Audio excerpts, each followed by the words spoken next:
Hello everyone, how are you all? I hope you are fine and doing well. Welcome back to our channel. Today we are stepping into the tiny adorable wardrobe of crochet baby shoes, where creativity meets cuteness in every stitch.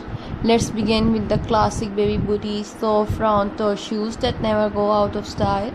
These are perfect for newborns, often made with pastel yarns and simple stitch pattern like single or half double crochet. Want something extra fun? Try animal themed baby shoes for bunny ears to teddy bear faces.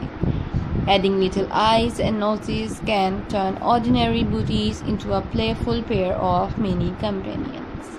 For a more elegant look, you will love Mary Jane style crochet shoes. These often feature a delicate strap, a cute button, and sometimes even a mini bow or flower on top, perfect for special occasion.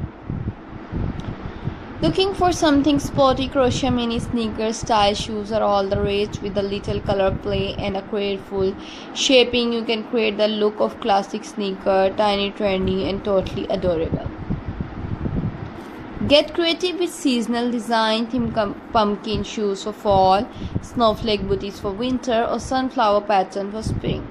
These themed baby shoes make wonderful gifts and keepsakes. Crochet baby shoes are more than just accessories, they are treasures filled with love and handmade care. Which design is your favorite? Let us know in the comment. And if you love creative crochet content, don't forget to like, share and subscribe for more adorable ideas. Thanks for watching and happy crocheting. I will upload many more ideas, many more designs for you on my YouTube channel, so that you can also gain information about crochet work. And viewers, if you want any other type of designing ideas of crochet work, then also leave the comment below. I will upload more ideas.